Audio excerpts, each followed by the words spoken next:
Hello, and welcome to the Dance Physio Podcast, a podcast designed to explore ideas and foster discussion around dancer health and wellness. We're here to challenge the status quo, bridge the gap between dance science and the studio, and help change the landscape of the dance industry for the better.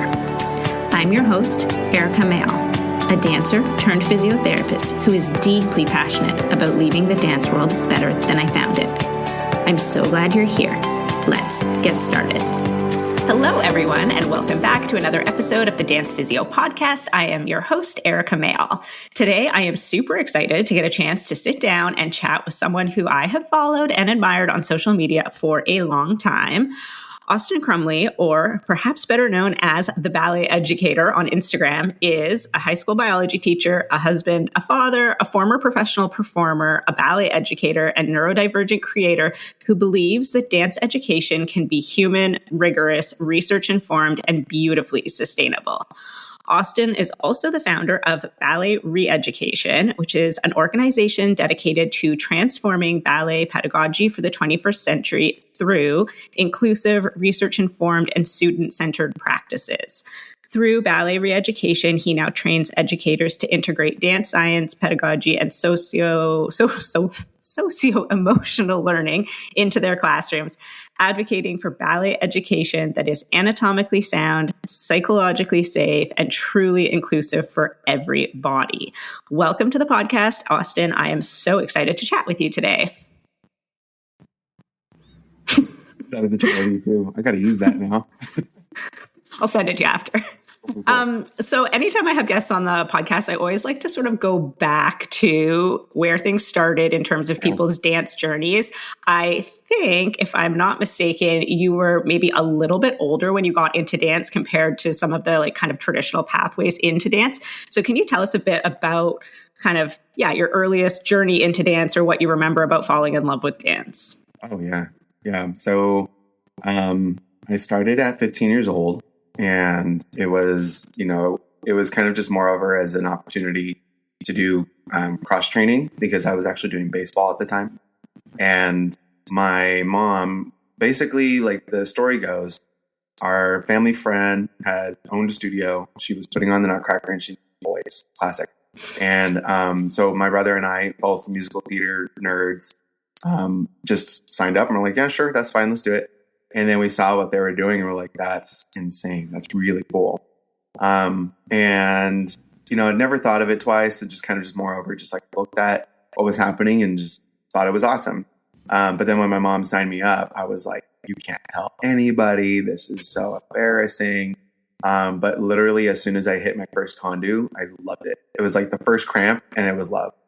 And I just realized right then and there that it was just one of those crafts, one of those things that you have to pour so much into, and you get so much out of it day by day, as long as you're looking carefully, and just like the craft of it all, the art form of it all, it really inspired me, and to like continue to do it more. So going with my baseball background and musical theater background, acting, my brother and I did that all of our lives growing up to that point. And so it was kind of like a well-rounded moment for me to just hop into ballet, So my freshman year in high school, I was on the baseball team, and I was doing ballet and doing both. But then sophomore year, I got cut from the team, and I had a little fun identity crisis and had to figure out, okay, what am I going to pour myself into? And decided to go full dance.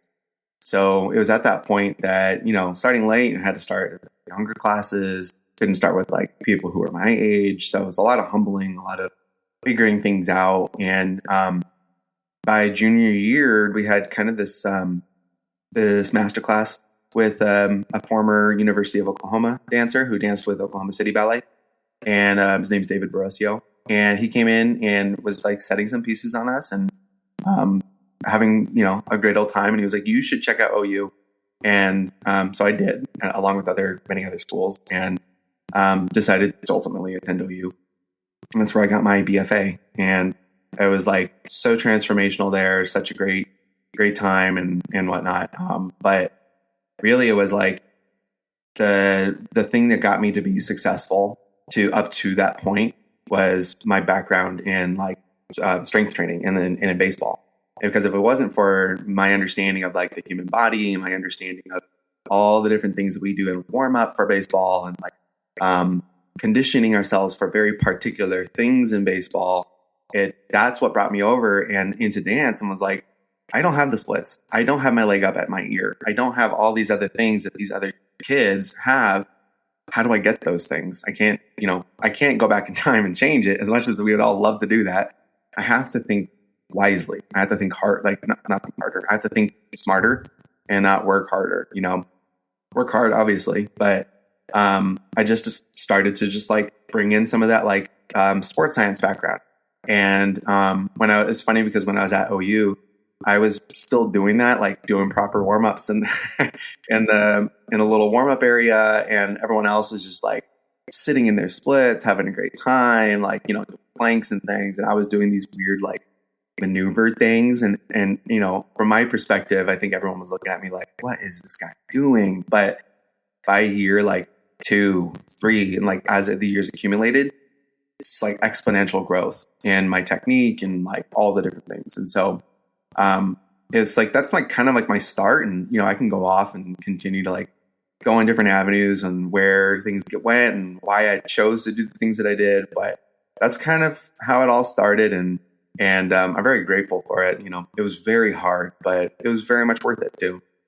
Yeah, absolutely. And I love that your just sport background or just like background in movement, like physical literacy, like actually helped you to sort of progress into that dance career or dance journey. Because so often kids do start dance when they're really young, and then they maybe don't get some of that like foundational physical literacy if they are specializing early in dance and they don't have that more rounded sport experience. Yeah. I'm curious, when you were in that setting, and especially like when you were in university, did you get like pushback from people when you were doing things differently? Like obviously maybe your classmates are like, okay, what's he doing over in the corner? But like from people higher up, from teachers, from like directors and stuff, like did you get pushback, or were people just kind of like, he's doing what he's doing and we'll leave him be? I think most of the time it was like, hey, there's that black sheep over there. But I don't think I ever got pushback for like doing warm-ups or doing anything that was like, cool downs or whatnot. In fact, some of the younger teachers that were in there would actually applaud it. They would be like, that looks great. Like, good job. Like I had a former Houston ballet soloist as a teacher, and he would tell us, he was like, you should go and cool down. Like get on the treadmill 5 minutes after class. That's it. Like just go do something to cool down your body. And so there was kind of a weird in between of like old school ballet and new school ballet, and where the thought processes kind of come around. But really the only pushback that I think that I may have gotten is trying to advocate for my body and like saying like, I can't push right now. I'm actually going to take it a little bit easier today, and, being forward with the advocacy. And I could tell from my perspective, I felt like there was maybe some unsaid pushback, like some thoughts that may have been going around. And I can't say that specifically because, I can't prove it, but it was my perspective. And so there was definitely those times, but like, I just kept having to tell myself that like, I'm doing what's good for myself and I'm doing what's good for my body, and I'm feeling some kind of way. So I should respect that. And, that's a whole nother fun journey that I had with myself and like, respecting my body and going through all the different things that I went through as a young teenager and, body image and things like that. But there's one instance that always comes up that I always bring up because it's pretty funny. But I have this picture of me. One of my friends took a picture of me doing a Copenhagen plank and on the bars and like full arm extension Copenhagen plank. And they're like, what are you doing? I was like, it's a Copenhagen plank. What do you mean? What am I doing? And I'm like, why are you doing it? I'm like, do you have time or, yeah. And so that was a really funny moment because I'm very grateful she took a picture because I never really took pictures of myself. But yeah, that one's one that's like, people always looked at like, what odd thing are you doing? Like, I don't get it. But like, it worked. So no real pushback, but just more over like curiosity, I think, which is fun and interesting. Yeah, absolutely. And now it's like, I mean, maybe I won't go as far as to say most dancers, but a lot of dancers now know what a Copenhagen plank is, are incorporating them into dancing. It's one of like the Australian ballet's kind of key strength things that they focus on with their, like, you know, so it's become much more mainstream, but obviously, you know, you were maybe a bit ahead of the curve or ahead of your time. Yeah. I know that after you were in university, you progressed to a professional dance career. And I'm curious, again, when you kind of transitioned into those settings, if you found yourself in a more, maybe we'll say traditional kind of dance setting, or if again, you were in an environment that sort of allowed some more of that curiosity or more of that sort of forward thinking way of approaching training. Yeah.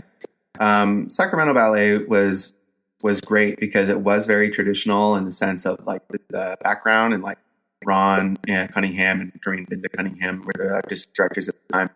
And they came from a rich history of traditional ballet, like Boston Ballet, Balanchine and whatnot.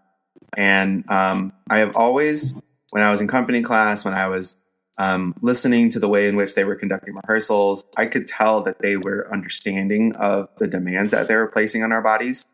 And I could see that respect.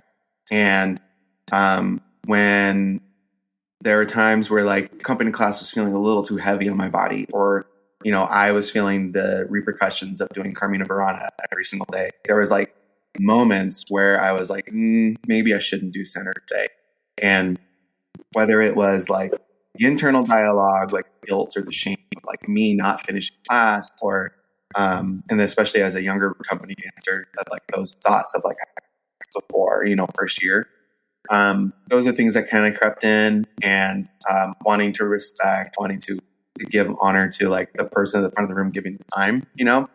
I never felt like there was an obvious like out to get you kind of attitude. It was very kind of respectful. They always did a really great job at like making sure that they were giving time and space for bodies.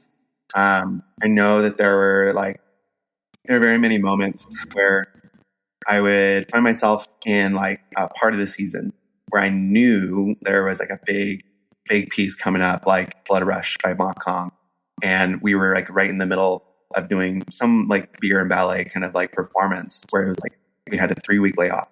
So like, you know, a little bit chilled out, a little bit whatever, but like you can't chill out because you got Blood Rush.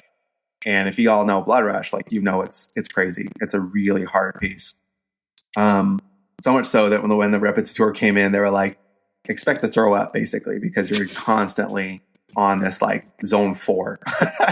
And so I was like, okay, cool. I'll challenge accepted. And like, you know, did cardio training, did like a bunch of different things. But I think that there were many moments, especially in my second year, my buddy and I, we would decide, you know what, like our bodies are hurting, or like if we want to transition into a new company, which was our goal. And for me, it was like, I knew that like I wasn't going to do this any longer. I wanted to shift into teaching.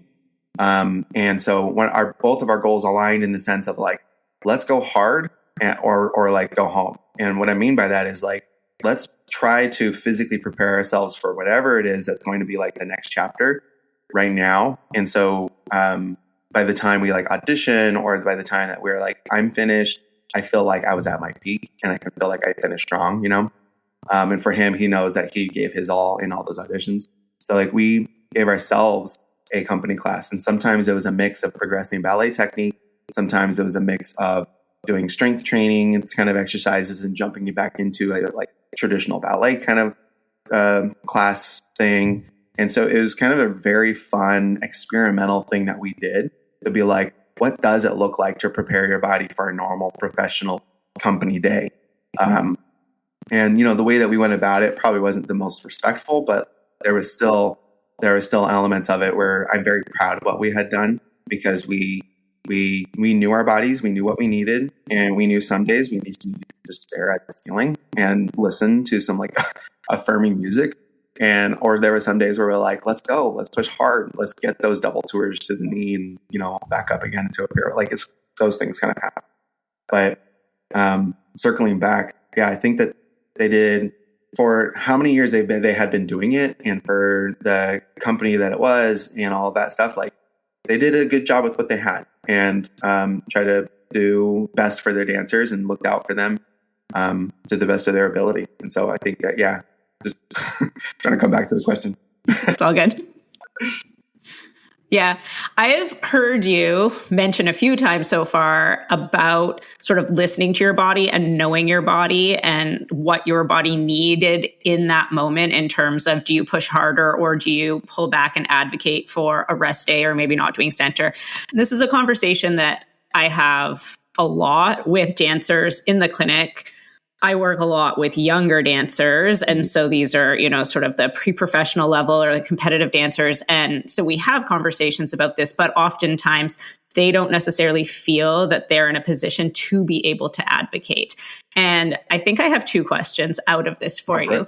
First of all, I'm wondering or curious if you had any sort of perception of being a male dancer and whether you I don't want to say got away with, but if you maybe had a little bit more agency to like sort of push for those things yourself versus some of the females where I think sometimes, especially in a company setting, and again, it depends on the setup of the company, but there is sometimes this narrative around some of the core dancers and the females that they're a little bit expendable because it's like, oh, well, if you're not going to do it, there's 100 other people waiting in the wings for that job or whatever. So I'm curious if you noticed any of that in any of the settings that you were in. And second of all, what was my second question?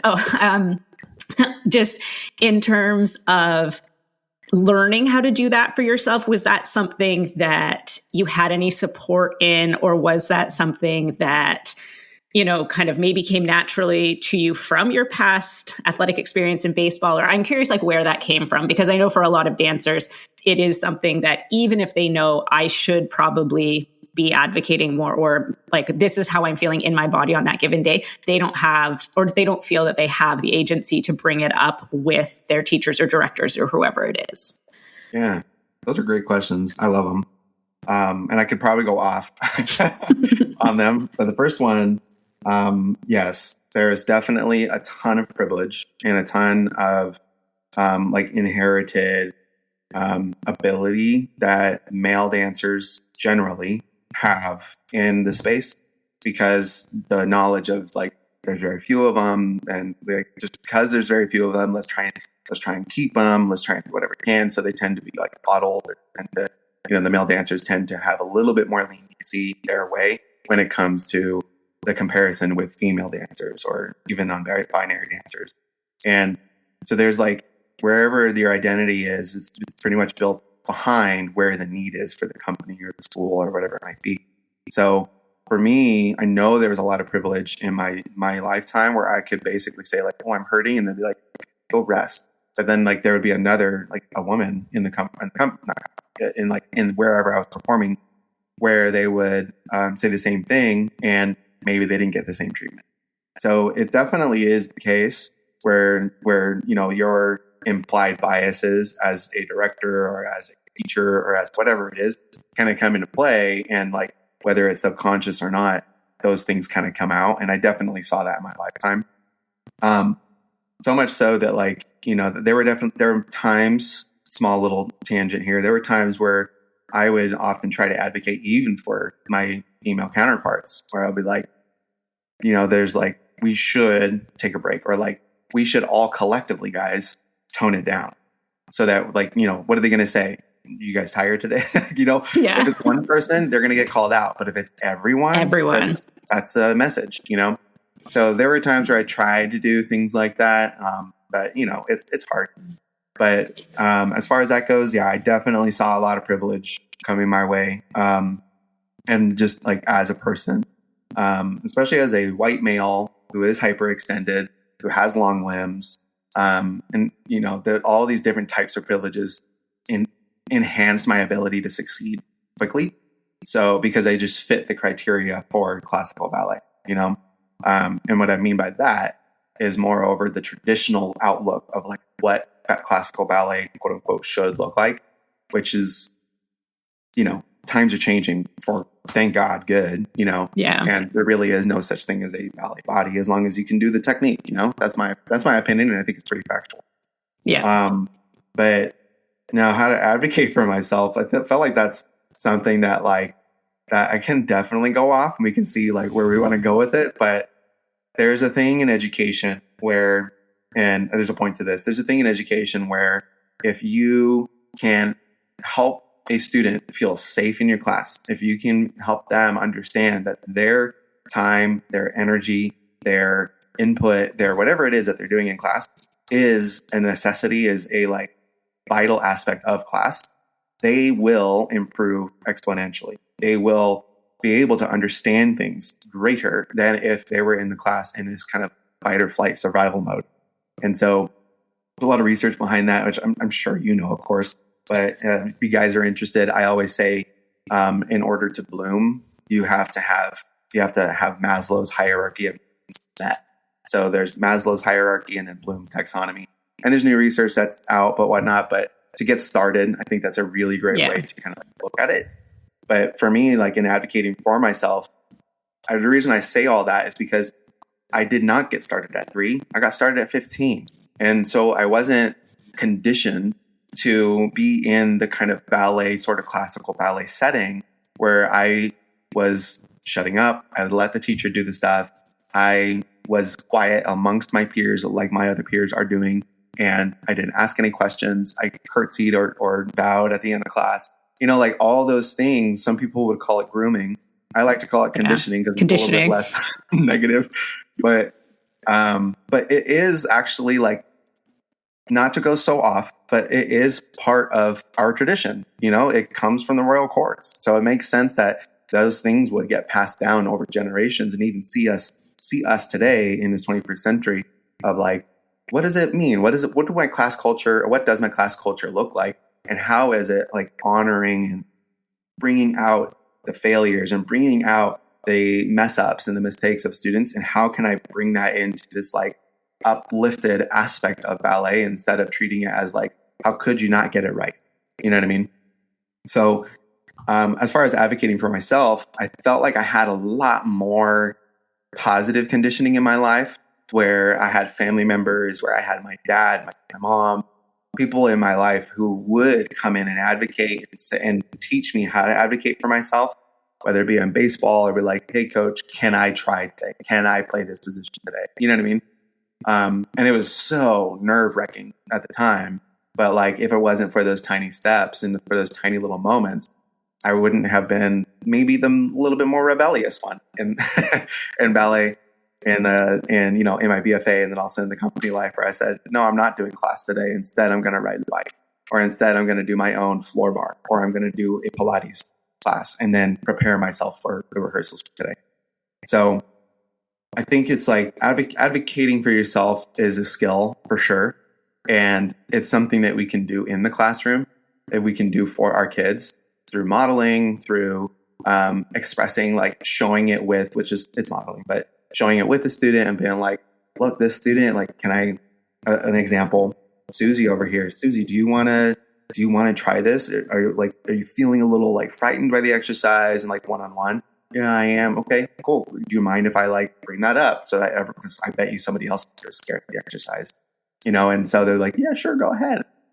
Guys, anybody in here kind of scared, blah, blah. And like, you know, they can be that tiny little 1 minute advocate moment for students. So I don't even know if I hit the question, but no, it's great. Went off a little bit there, but yeah, that ultimately is because I had people in my life and I had the skill development and all that stuff and you know, I wasn't deep in the ballet culture, that it allowed me to kind of just be a different player in the game, if you would.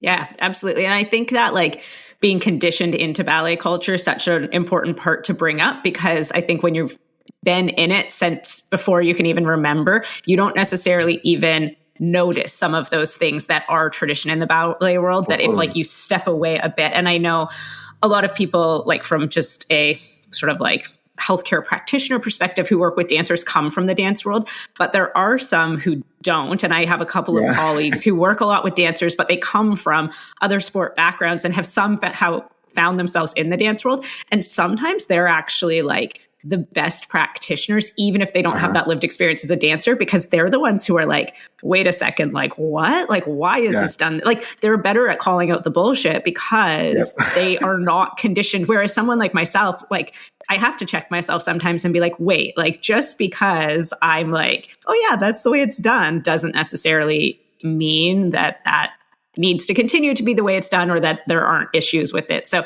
yeah, having like a bit of that, like coming to dance a bit late, like I'm sure, and just being more mature and having like more of your own probably like independent thought processes, I'm sure you could probably recognize some of those like cultural things within, especially like a more traditional ballet setting that you're like, wait a second, like why is this kind of happening? Which I think maybe segues well into like my next question, because obviously you transitioned into teaching and it sounds like you sort of knew that that was a path you wanted to go down. And I'm curious, when you knew you wanted to transition into teaching rather than performing, if you always knew that you're like sort of like the path in teaching was going to be to sort of reevaluate the way things were done, or if that was something that happened more organically over time, that as you started teaching, you realized like, hey, wait, like maybe there's better ways that I could be teaching. Like, was it something that you were really consciously aware of transitioning into teaching to say like, I think there's a better way we could be teaching ballet? Oh yeah. No, there was many, man, how do you even get started? I think there was my sophomore year, after my freshman year in college, I realized I had a BFA in ballet performance.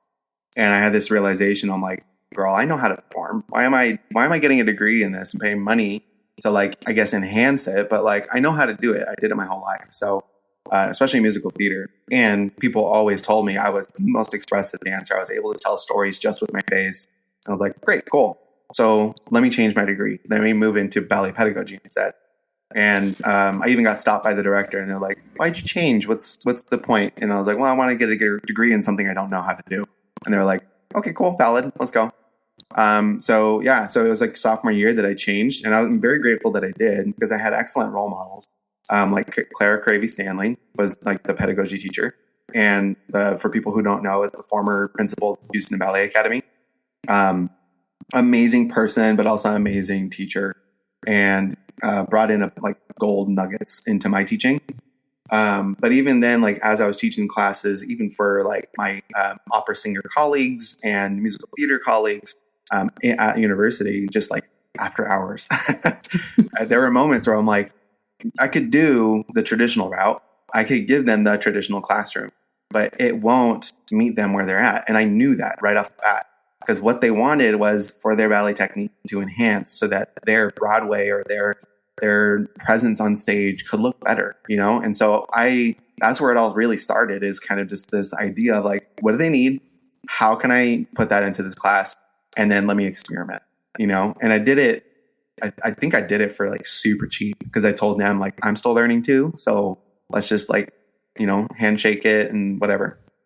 So there were many moments where like, you know, I was working with bigger schools, or I was working like in summers, or I was teaching classes for the younger kids at the school or the company. And I had this like thought in the back of my head of like, if it doesn't look like the traditional class, will they respect me? If it doesn't look like, it's so weird. If it doesn't look like the traditional kind of outlook of like pliés and tendus and dégagés, blah, blah, blah, will these students have this like, will they shut down and be like, he's not for real? Or like, and then how do I navigate those waters? So it was kind of an interesting kind of pathway to like figure out, how can I show up as this like respectable ballet teacher who has a career and a background? But then also, how do I show up as a teacher who understands through informed research and understanding what the human needs? How do I then adapt it so that they feel good in the classroom?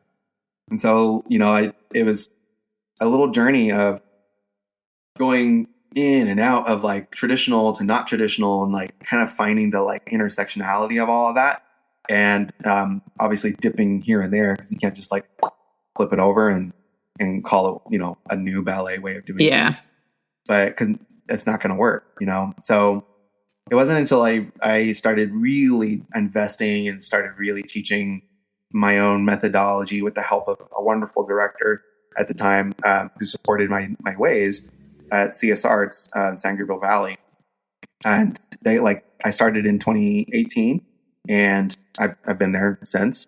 And every single year it evolves into something of like, how can I meet my students? How can I give them something within an hour? How can I give them a like rich technical class, but also a rich conceptual understanding class, and like provide those kind of opportunities? And so really it wasn't until I got my master's in education that everything started to click. I was like, oh my God, all these thoughts, all these like ideas, this deconstruction, the different things that I went about in like having to find pathways make sense, because it forced me to sit down, look at the research, look at all the different things that researchers and educational specialists before us, they've come to conclusions with. And I brought those, translated it into the ballet classroom, and I was like, damn, it works. Okay, cool. What's another thing then? And like continue to just do that back and forth. And it led to Ballet Reeducation, which is fantastic. So I can go off on that in a sec, but it was that grueling process of starting from like 2013, where I first started to shift towards pedagogy and teaching my peers and all that kind of stuff, all the way through now, which is 2026. So 13 years of just trying to figure out all this madness and like understanding culture and understanding tradition and like all those kinds of things, and how do I meet them in the middle. And I feel like I'm in a pretty good spot. I feel like I can understand things and like offer things that are meeting that middle spot pretty well. I'm, give myself a pat on the back. Yeah. Well, and I think one of, the things that makes you successful in that is that you are understanding of the culture and the tradition. Because I think sometimes people come at trying to make change within the industry, like from everything's bad, burn it all down, like everything's toxic, like, this like really, really sort of like negative perspective. And then there's going to be so much resistance to any sort of change, even if what they're proposing is fundamentally maybe positive.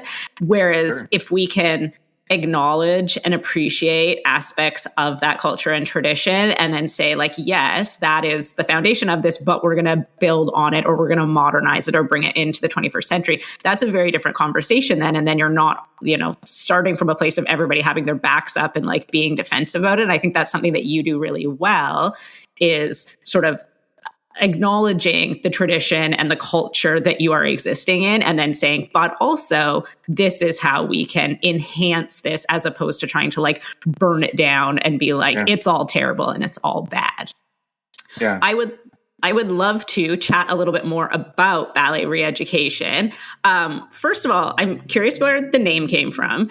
And so if you want to just like tell us a bit about that, and then a little bit about what that is, because you've kind of alluded to it and I know what it is, but just for the listeners out there, like, if you can give us sort of the Coles Notes version of sort of Ballet Reeducation and how it came to be. Yeah. So, when I kind of had these conclusions, going off of the previous thing that I talked about, when I had these conclusions and I had these like realizations, all that kind of stuff, there were many moments where I'm like, oh, I feel like this just has to get shared somehow. I feel like people need to hear about this, even if it's like lab style or workshop style or whatever it may be. I need to kind of put it out there. And so I was looking at it in the sense of like, okay, what does it mean to bring in new research, to bring in things that are brand new, maybe even avant-garde, and applying it into scenarios, testing it out, experimenting. Does it work? Does it not work? And then putting it on the shelf, or try it again later. All those things. I'm like, what can really kind of bring about that feeling? And I legit cannot remember where I even got the name from. I think it was just more over just like a click. And it was just like, well, if I'm deconstructing, if I have my education, for example, like I have a straight up BFA in ballet pedagogy, I know everything that is there needs to know based on tradition and a little bit of new age stuff. What does it mean to now, aka go back to school and like learn new things to adapt that kind of thing? And so there was like a word that came into my mind of like re-educate. And when you look it up, it's kind of this like, it's funny because it's kind of like a negative connotation of like, you did something bad and now you have to re-educate. And I'm like, whatever. But that's not like that's not the like idea behind it, behind going in like finding ways and deconstructing and looking at what you're doing and then actually questioning that thing and saying, is this viable? Is this good? Is this something that's going to enhance someone's career, or is this something that's going to not enhance that career? And those questions and the curiosity behind it, questioning everything, will ultimately lead to answers. And I think that's what reeducation truly means, is not that you need to completely wipe out everything that you've known, because what you know is actually a great foundation and structure. But it's moreover about looking at what you know and then deciding what truly is going to be beneficial. And there's been things where like I haven't even brought out of my repertoire because it just hasn't been beneficial for years. And it may not be beneficial for years, or maybe in 10 years it'll come back and be like, oh, great, cool. So there's like, that's the point of ballet reeducation is finding research, applying it into your classrooms, experimenting, trying new things, seeing how this applies in your specific scenario. And I say that with, I guess, such emphasis because a lot of people out there have like, here's my way of doing things, which is not a problem. I think a lot of people have amazing systems and ways of doing things that work really well, but it doesn't work for everybody. It may work for some, but not for every single individual. So I came at it in a different approach and was like, it's technically not even my way of doing things. It's research. And so what I like to think of ballet reeducation is it's a vessel for you to come in, take what you're doing in your world, workshop it. Look at the research that I'm presenting. Look at the things that are happening. Look at the activities that I'm presenting within like the courses that I have, like Foundations Lab, for example, is all about the science of learning and like how you can reach your student better and like get them to understand concepts and understand behavioral science, understand cognitive understanding, like age development, child development, I should say. And like all of those things, that's all in Foundations Lab. So it's within that realm. I'm not saying you need to do this in your classroom. Here's a template, do tendu, then this and that.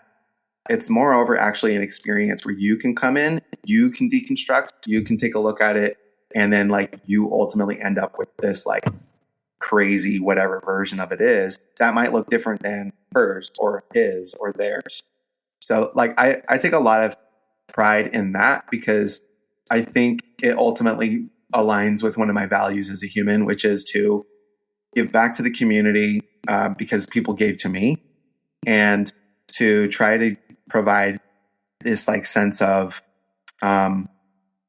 it's okay to mess up, or it's okay to try things in class, which is kind of a hard thing for ballet, because it's tried and true, so to speak. Like the system works, but then as you start looking at the things, you start to realize, does it work? Does it work for every single body? Does it work for someone who is neurodivergent, which is they think differently, like autism or ADHD? And so those are the types of things I'm all over the place right now because I'm getting excited, but but if you want to like align it back again with like some kind of avenue, I can talk a little bit more about like things that are in there and like but I'll put a period. Yeah, absolutely. I guess follow-up question to that, just like obviously the name like Ballet Reeducation sort of makes it sound specific to ballet teachers, but I imagine just based on the content that you are like sharing and the science, it applies to all dance genres, correct? Completely. Yeah. Yeah. Which is funny because there's been so many thoughts where I'm like, should I just call it dance reeducation? Should I just flip my like whole niche and start doing dance education? But I was like, I'm a late starter, and I'm thinking out loud here. I'm a late starter. My expertise is in ballet, and so I was like, you know what? Let's just say it's ballet reeducation, because like that's where I live. That's for my like system or whatever.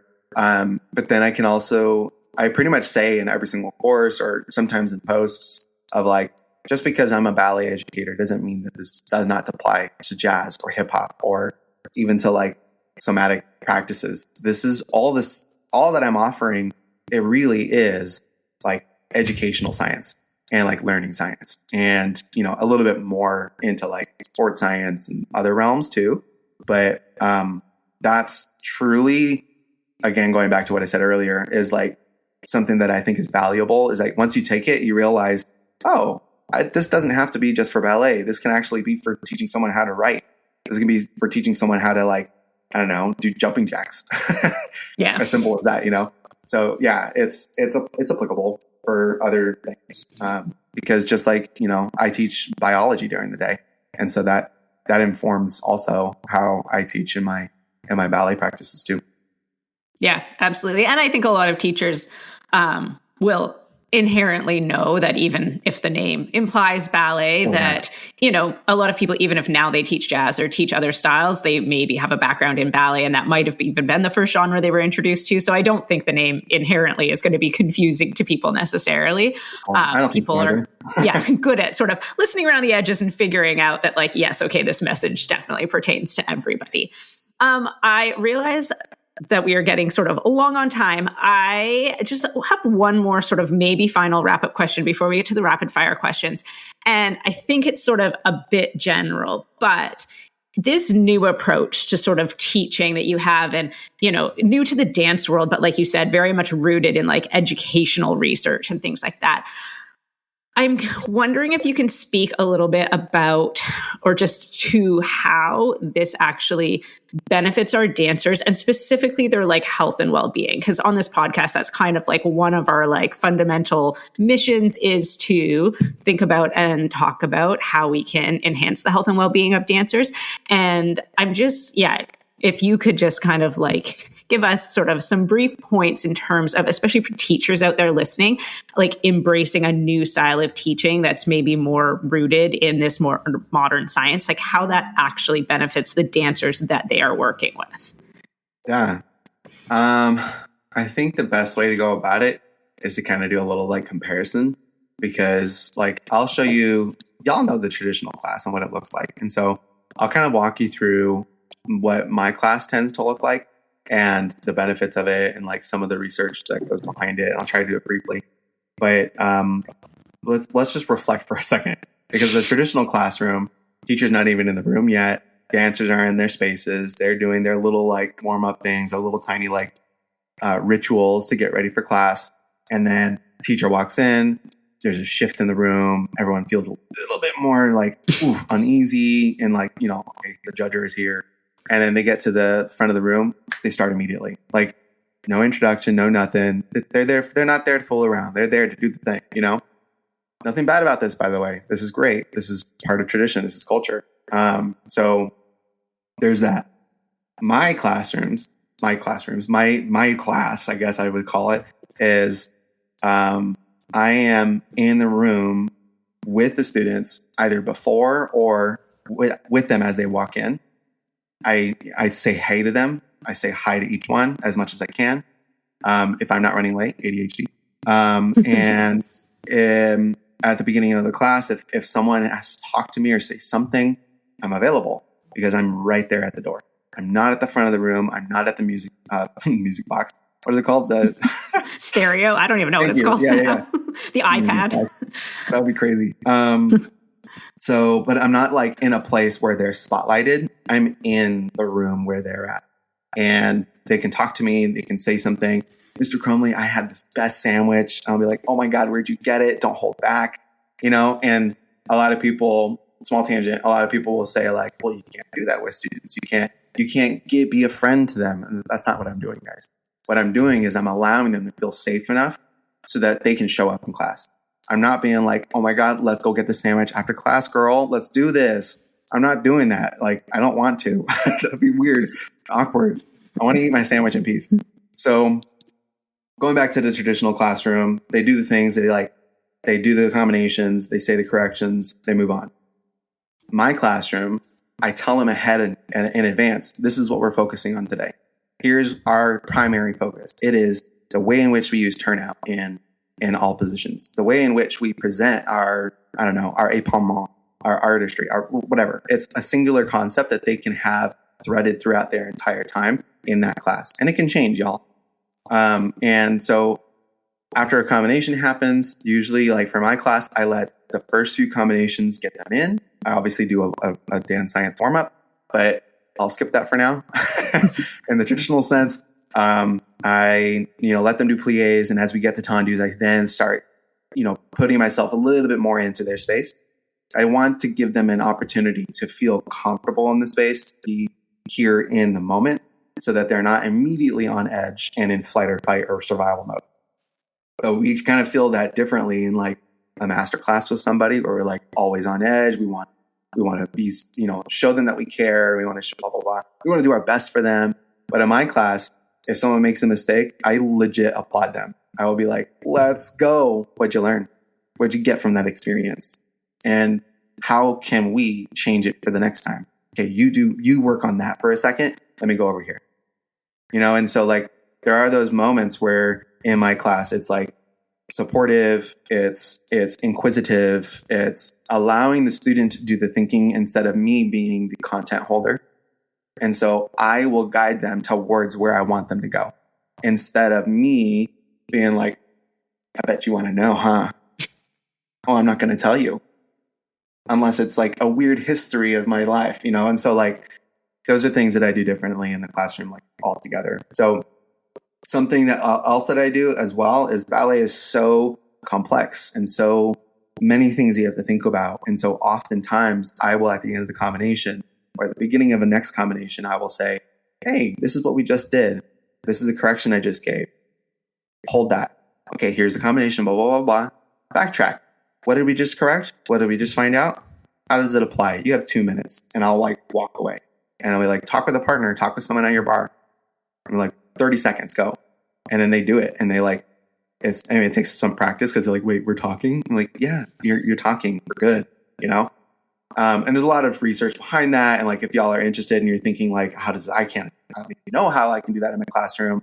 I can tell you why it works. And it's really awesome. For example, like if you're worried about them talking more and like getting off track, 30 seconds is really hard to to say something really, really good. And like, it's really hard to be like, oh my God. And then Susie did this to me. They can't do that in 30 seconds, And if they're doing that the entire time, you know who that person is and you can just stand next to them. So anyways, but yeah, at the end of class, and then have like a reflection moment and like bring it all together of like, think about something that you want to work on for next class. Think about something that you found to be successful today, even if it was through many mistakes. Now think of something that you want future you to remember.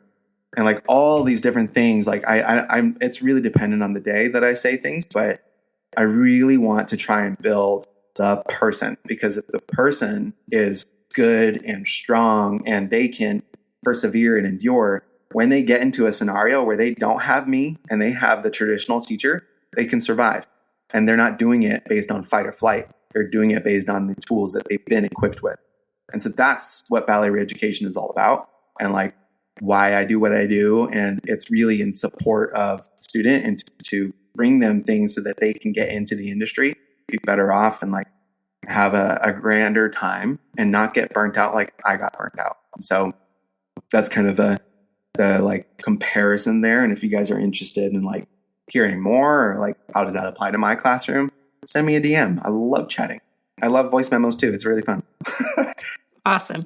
Yeah. And at the end, I will get you to sort of tell me all the places people can reach you, and we'll put those in the show notes as well. Yeah. I mean, at risk for sort of oversimplifying like everything that you just so eloquently put, like it really sounds like at the heart of all of this is actually like teaching the human and not teaching the dancer. It's like really recognizing the human and then teaching them how to dance, which is a very different approach or just a different perspective than training a dancer at the risk of all of their humanity and them as like a person and learning how to be in the world. And so I think it's, such an important approach, and one that, like we said, can be applied into all genres of dance, not just ballet. But even for clinicians or anybody who's working with dancers, like sometimes it's so easy to get wrapped up in like, this is the dancer. Our singular focus is getting the dancer like back on stage or rehabbed or whatever it is, when really it's like, we should or need to be looking at them as a human being first. And then what does this person need in order to be able to be successful as a dancer, as something they do, not their entire identity. Yeah, absolutely. I am going to wrap things up just in the interest of time. I have 5 rapid fire questions I love to throw at guests at the end of the episode. So if you are game for that, I would love to do those rapid fire. And then I will get you to tell me all the places that people can reach you. So first of these rapid fire questions, what's your favorite genre or style of dance? Hip hop. Just kidding. It's ballet. You would be surprised at the number of times people like at the end of the episode are like, oh, this is my favorite. I'm like, we just spent an entire episode talking about something else, but all right. Would you rather be on the stage or in the studio? I feel like I know the answer to this, but. Yeah, I would say in the studio. I miss the stage a lot, but I get so much more from the studio, believe it or not. Yeah. If you could dance with or share the stage with any dancer, past or present, who would it be and why? So many names pop up. I would love to dance with my teachers. I think that would be so much fun to just like have a whole room with all my teachers, former and all that. But if I were to do any like historical figure, I think it'd be really fun to dance to Nijinsky. I think that'd be a really crazy opportunity. Cool. All right. What's one thing that you would go back and tell your younger self as a dancer? You're going to get through it. It's worth it. There's going to be so many things in your life where you wonder, did I make the right decision? Did I throw everything away? And man, it's worth it. Life is so much more grandiose than you think. Awesome. And finally, final question. If there's one thing that you could change about the dance world, what would it be? I think every person who enters into the studio feels immediately fulfilled and like they are welcomed and they are what they possess is something that is valued in their space. Awesome. I love that. Thank you so much for joining me today. I really appreciate you taking the time to come on and chat and share all your knowledge. If listeners want to connect with you, if they have questions, if they want to reach out, if they want to learn more about the programming you offer in Ballet Reeducation, how can they reach you? What are the best ways? And I will put all of it in the show notes. Yeah. I live on Instagram. Like if you used to send me a DM, I'll respond as soon as I can. I have 2 kids, and so it's kind of hard sometimes, but I will respond. There's also, you can find some of my work on balletreeducation.com. There's some amazing stuff on there, things that are like $10 all the way up to a full-length course. If you're listening to this later on, I always offer in the summertime a little kind of a teacher intensive, if you would. It's called Summer Training Lab. And it truly is a lab where you get to experiment, you get to explore what it might look like for you. And it sits on, next year it'll be 4 pillars.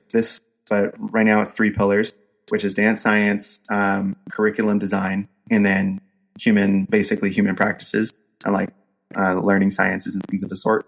And next year, a new course is going to be based on inclusion and how we can include neurodivergent folk and everybody and all backgrounds and things of the sort. So I'm very excited for that one. So be on the lookout. It's going to be a good time. But yeah, those are the places that you can get me, and it'll be. I would love to chat with you. Amazing. Thank you so much once again. For all of you listening, I will put all of that information in the show notes. Reach out to Austin. He is fabulous to chat with and very responsive on Instagram. Once again, thank you for joining me, and thank you everyone for listening. I hope you all have a great rest of your day.